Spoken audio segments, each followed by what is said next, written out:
Good morning, boys and girls. Welcome back to the southern wing of the Stink Bug Works. Yesterday, I didn't make any stuff, but I invented things. And here's where I'm at. Inside here are batteries, the motor, and the speed control. And you can see it's getting close to balancing where I want it to balance. Now, remember, I'm going to be adding a bunch of weight back here in the terms of rudders, struts, and prop shafts and the like. So there's room to move things around, but the batteries are pretty much in place, and the motor is pretty much in place, and I can move this speed control. Actually, I can move it back quite a bit because my batteries are going to need a parallel connector. Is that corrosion in there? No. Oh, I know what it is. It's the green glue for the anti-zap. That's what that is.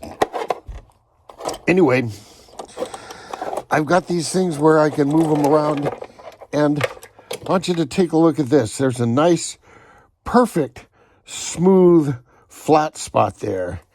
That's going to get double-sided tape. That same light gray double-sided tape that comes with, the cameras that you stick on your windshield. That stuff's permanent. I mean, it's really good. And what I'm going to do is I'm going to make a smooth carbon fiber piece that big, because this is not, well, it is pretty smooth. I did sand it out. Maybe I will stick it here. We'll see. Anyway, I'm going to stick the speed control down to the bottom with double-sided tape. That's going to be more than good enough for this. Now, here's another couple of insights I haven't shared with you yet. One of the reasons I shortened, where's my pointer from yesterday? One of the reasons I shortened this water cooling can, it used to have a black ring there that was about a 16th inch long, was because of the front of the can, the cooling can, would crash with this mount. So I wanted to make sure I had daylight in between them. So here's how I'm going to mount this. Here, let's get my talking paper out here. This has a flat surface right here with 4 bolt holes. So I'm going to make a piece of carbon fiber. It looks like that. And it's going to have 4 bolt holes. And sticking up out of those bolt holes, I'm going to use JB Weld. And from the underside, I'm going to JB Weld some bolts.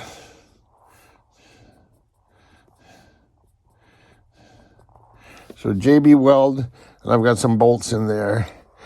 I may go so far as to include the bottom half of this little saddle in here as well, and JB Weld the bolts to that, because the secret is I don't want these bolts to ever move, and quite frankly, once in place, this bottom piece will never have to move either. So either way, this is now going to sit down on there, and what I'm going to do is in the middle of it here, I'm going to make a triangular shaped piece of carbon fiber coming down, and it'll intersect the ground, and it'll come back to wherever it needs to come back to. And that will establish the angle of dangle. And this part of it right here, this gets glued down to the bottom of the hull. Now, There aren't going to be any loads this way on it because it'll be sitting on this leg right here. So that's going to take up all of these loads. So this need only be there to establish the angle of dangle. And so once the angle of dangle is established, I'm going to make a similar plate for down here, except it's going to kind of look like this, and it'll have the same thing with a couple of studs sticking out of it, but they're not going to stick out as far because they only need go through, what is that, 1.5 millimeters, whatever it is. Only going to have to go through a 1/16 of an inch.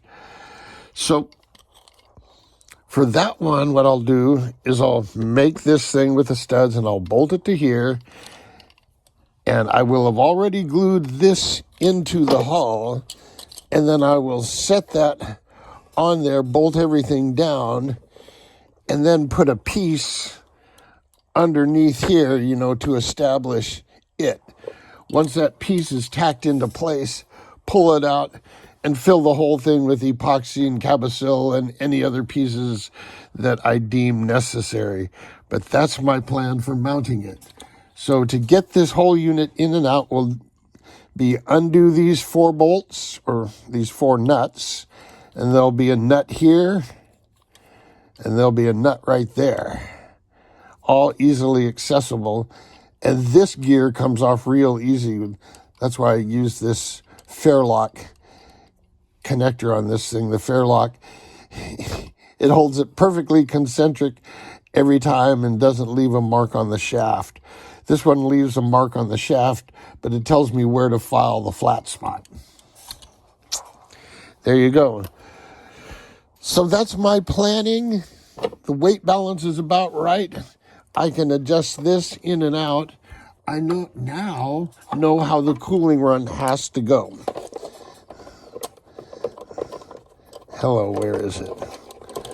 The cooling run has to go a certain way now. I'm going to have to put the servo here on the right, which means the rudder's going to be on the right. So the water pickup's going to be on the right. Did I use a water pickup rudder? I'm not sure. I'll have to double check. Maybe I can put the water pickup anywhere I want. I'll have to look into it. Current plan is water will come into here, go into the high side of the motor first. I know some people like to cool the speed control first. I'm thinking the critical heat unit in this setup is going to be the motor. So I'll dump cold water on the motor.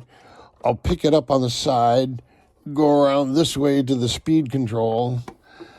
The speed control has a gazinta and a gazada and a gazinta and a gazada.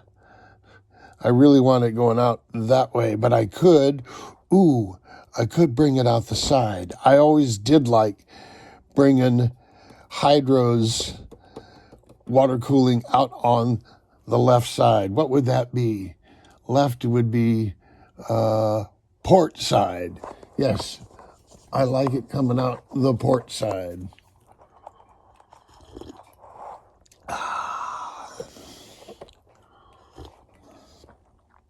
I should have some background music. I like coffee. I like tea.